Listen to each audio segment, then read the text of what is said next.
Donc, on va parler de la chirurgie dans la forme complète du canal atrioventriculaire. C'est la forme la plus fréquente, elle constitue à peu près 2/3 des CAV, et dans la forme complète avec des ventricules équilibrés. Donc, on passe rapidement, donc, comme ça a été bien expliqué. Donc, le canal atrioventriculaire, c'est une anomalie de la septation avec une anomalie du développement des valves auriculoventriculaires secondaires à un défaut des bourgeons endocardiques. Le CAV complet, donc, il associe la CIA ostium primum, donc la CIA ostium primum, la CIV inlet du CAV et une valve auriculoventriculaire commune avec un anneau commun.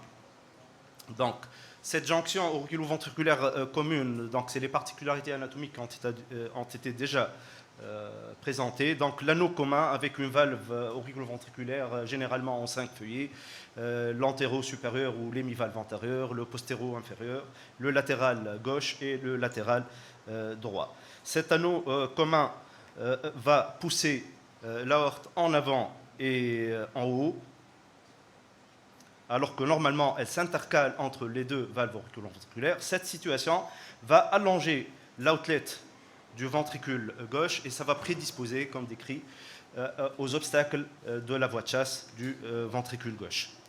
Il faut insister sur le fait que la VAV gauche du CAV, elle est complètement différente de la valve mitrale, surtout à cause d'un feuillet latéral qui est plus petit, et il s'insère sur uniquement 20%, la position des piliers qui sont plus rapprochés, et il faut savoir aussi qu'en préopératoire, cette valve, le plus souvent, elle n'est pas fuyante. Et ce n'est pas le cas en post-opératoire. Donc, finalement, la particularité du tissu conductif, donc dans le CAV complet, le nœud auriculoventriculaire, il est situé entre le sinus coronaire et l'anneau de la VAV, et le faisceau du His, il va longer la crête septale interventriculaire, surtout du côté gauche. Là, c'est très important lors de la réparation pour essayer de respecter ces tissus et d'éviter le BAV post-opératoire. La classification d'Orastelli, a été présentée, le type A le plus fréquent. Il est malheureusement plus complexe à réparer. Le type C, il est, disons, facile à réparer, mais il est moins fréquent. Le type B, c'est le moins fréquent. Donc, sur le plan épidémiologique, il faut savoir que la trisomie 21, elle est très fréquente dans les CAV complets. C'est presque les 2/3 des CAV complets sont trisomiques et 20% des trisomiques présentent des CAV. Bien sûr, l'échocardiographie, c'est l'examen clé dans la prise en charge de cette cardiopathie, aussi bien en prénatal qu'en postnatal, qu'en pré-op, qu'en pér-op, qu'en post-opératoire. Il y a beaucoup de lésions associées qui peuvent se voir en passe. Voilà. Donc, c'est une cardiopathie qui est très grave, avec un pronostic spontané qui est très sombre. Donc, la moitié des patients vont décéder dans les 2 premières années par défaillance cardiaque ou par surinfection pulmonaire associée. Les 50% survivants, malheureusement, ils vont développer la maladie vasculaire pulmonaire obstructive et vont passer en syndrome d'Eisenmenger. Donc, la prise en charge doit être précoce, avant ces complications, et le traitement n'est que chirurgical. C'est vrai qu'il y a la chirurgie palliative, le cerclage de l'artère pulmonaire. Actuellement, ça reste réservé aux disons, nouveau-nés ou nourrissants de très faible poids ou dans les formes déséquilibrées qui sortent de notre topo aujourd'hui. Donc, on privilégie la réparation complète par rapport au cerclage, surtout parce que, tout le monde le sait, les suites opératoires d'un cerclage ne sont pas si, disons, faciles à gérer. Donc, autant faire la réparation et obtenir une physiologie, disons, quasi normale, que de réanimer un nourrisson avec une physiologie qui reste balancée. Donc, que voudrait avoir le chirurgien au préopératoire? Bien sûr, une description minutieuse de cette cardiopathie, des lésions, la CIA, la CIV, la VAV, le degré de fuite, la présence de fuite des VAV, la pression pulmonaire et surtout la question, est-ce que les ventricules sont équilibrés ou non? Il y a des cas particuliers de CAV un peu âgés, et surtout les trisomiques 21, à partir de l'âge de 9 mois, voire plus. Là, la question qui se pose, c'est est-ce que c'est des patients qui sont encore opérables ou non? Est-ce qu'ils sont passés en Eisenmenger ou est-ce qu'ils sont surtout dans la zone grise de pré-Eisenmenger. Là, c'est une question très difficile à répondre, à laquelle on est toujours embêté de prendre la décision, parce que d'un côté, si on considère qu'on ne va pas opérer, c'est un patient qui est condamné. D'un autre côté, surtout dans la zone grise, parfois il vaut mieux ne pas opérer, parce que l'histoire naturelle d'un Eisenmenger, peut-être qu'elle est préférable à un Eisenmenger qu'on opère. Donc, il faut se fier à la clinique, disant la persistance du souffle, les infections répétées, la radiothorax, la surcharge hilaire, la cardiomégalie, et surtout l'écho et surtout le cathétérisme, donc pour mesurer le rapport des débits et les résistances pulmonaires. Et finalement, comme on l'a dit tout à l'heure, l'évaluation pré- et per- ou post-opératoire par l'échographie reste l'élément clé. Pour la chirurgie, donc, c'est une chirurgie à cœur ouvert, sous circulation extracorporelle et arrêt cardiaque. En préopératoire, c'est comme toute cardiopathie congénitale. Reste une question toujours, discutable, c'est la prescription des vasodilatateurs pulmonaires en préopératoire. Est-ce que ça a un intérêt, oui ou non? Personne n'a pu répondre jusqu'à maintenant. Bon, nous, personnellement, on essaie de mettre les patients sous sildenafil en préopératoire. Bon, on a l'impression que les suites opératoires sont, mieux gérables avec cette attitude, mais il n'y a rien de, confirmé. Bien sûr, un monitorage complet, ça se fait par sternotomie médiane verticale. Donc, c'est une circulation extracorporelle sous héparine. Il faut toujours chercher le canal artériel persistant en péropératoire parce que souvent, ce n'est pas visualisé à l'écho puisqu'il y a une égalité, une hypertension pulmonaire importante avec une égalité de pression. On peut ne pas voir le canal artériel à l'écho, il faut le chercher en péropératoire. Ça se fait sous hypothermie générale modérée. Et la voie d'abord, c'est une atriotomie droite parallèle au sillon auriculo-ventriculaire. Donc le premier temps qui est primordial dans la chirurgie, c'est l'analyse des lésions. Il faut bien, délimiter les rebords de la CIV, qui sont souvent cachés par l'insertion de l'hémivalve antérieure et par ses attaches septales. Il faut bien vérifier surtout les angles supérieurs et inférieurs pour ne pas laisser derrière des CIV résiduelles importantes. On va s'aider par le test à l'eau avec la seringue.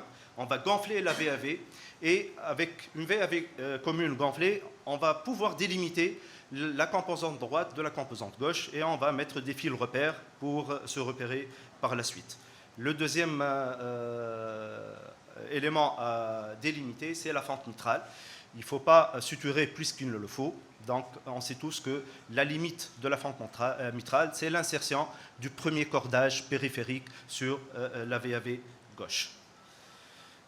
Donc, la chirurgie de CAV complet, elle a deux objectifs et deux temps opératoires. Le premier, c'est la réparation septale, qui consiste à séparer les deux circulations complètement, droite et gauche. Et la deuxième, c'est la réparation valvulaire, dont l'objectif, c'est d'obtenir deux valves auriculo-ventriculaires sans fuite ni sténose. Bien sûr, on a tous tendance à privilégier la VAV gauche. Comme d'habitude, la valve droite, elle est, oubliée. Mais de plus en plus, on reconnaît que c'est important de respecter la VAV droite. Donc, tout ça, il faut le faire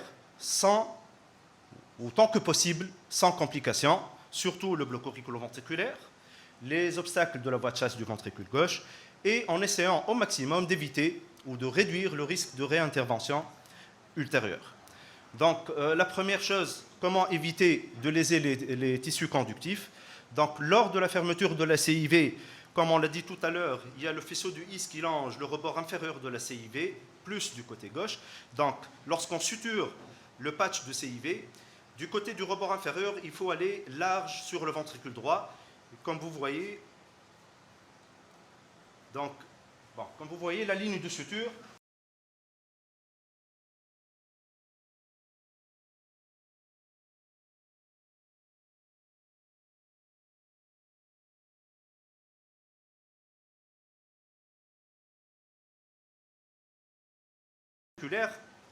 à qui il faut faire attention.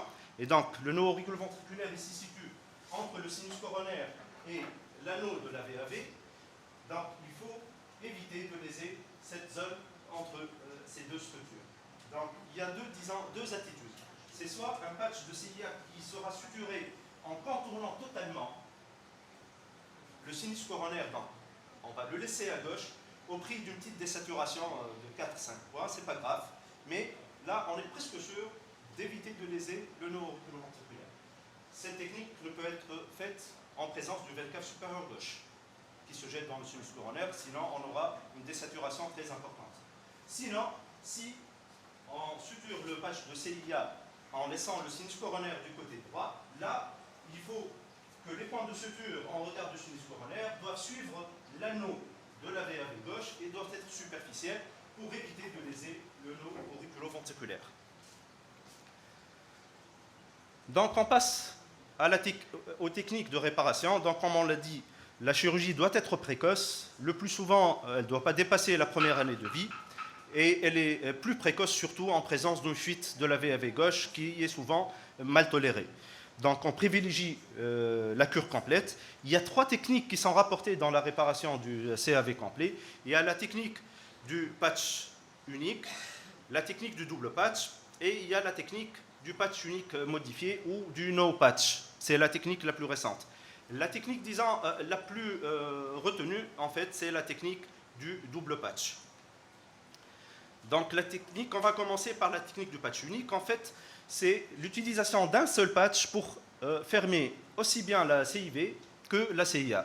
Pour ce faire, donc, on est obligé d'inciser latéralement les 2 hémivalves ou les 2 bridging claflets pour pouvoir insérer un patch unique qui va d'un côté fermer la CIV et de l'autre la CIA. Donc on le voit ici, les 2 hémivalves sont incisés au bistouri électrique, à la lame bistouri. Là, on va insérer le patch sur la CIV et puis il va traverser, disons, l'anneau auriculoventriculaire et on va réinsérer les 2 hémivalves en prenant en sandwich le patch. Et puis il reste un patch qui servira à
modifie la technique australienne, c'est vrai que c'est une technique qui est séduisante, avec un temps opératoire moindre, un temps de CEC de sevrage génétique plus court, mais reste la question.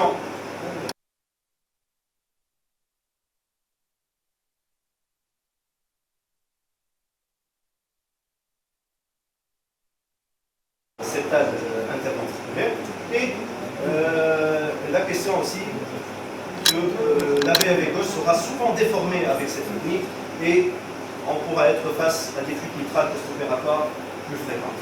Donc cette technique, disons, elle est certes la technique de choix dans le CAV intermédiaire, lorsque les CIV sont petites restrictives, mais elle peut être associée dans le CAV complet lorsqu'il y a beaucoup d'attaches dans la composante inférieure, derrière les nivales inférieures.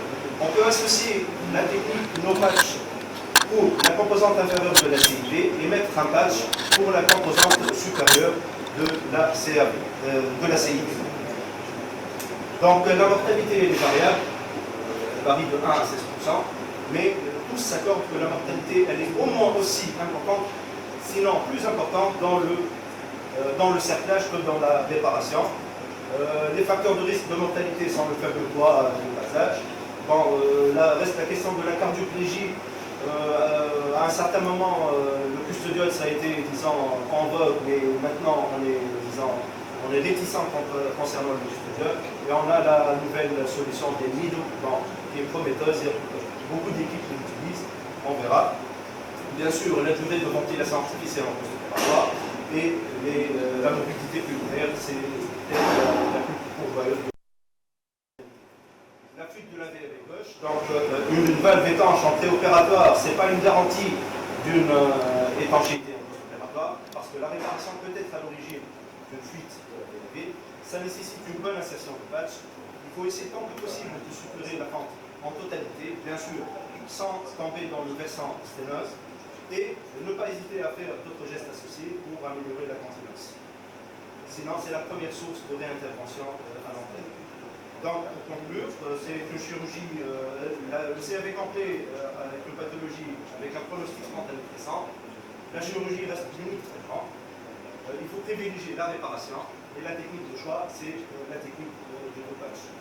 Il y a deux citations qui me paraissent intéressantes. Donc, la réparation du CIV, elle est plus complexe en fait que le surchargé, qui est beaucoup plus reproductible qu'une réparation d'un CAV. Et il n'y a pas de technique supérieure, mais théoriquement, les différentes techniques présentent des résultats qui sont variables en fonction des habilités civiles. Et il faut surtout adapter les techniques aux patients parce que les différentes techniques offrent des bons résultats quand elles sont proposées et pratiquées convenablement. Merci.